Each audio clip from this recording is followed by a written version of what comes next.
Magandang tanghali mga idol. Habang tayo abang ng bagyo merienda lang muna tayo mga idol. Abangan natin bagyo para pag dumaan salantahin natin. So, mga idol, piniritong banana. Pumunta na sila ano? Kasi, Ipin? kape tayo.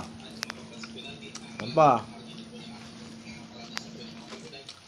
May bisita po kami dumating, ayun o.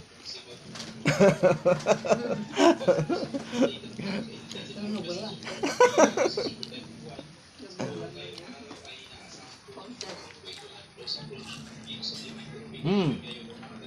Mas masarap to sa Baguio. Ayan yung Baguio, basta kumain tayo para pagdating ng Baguio busog.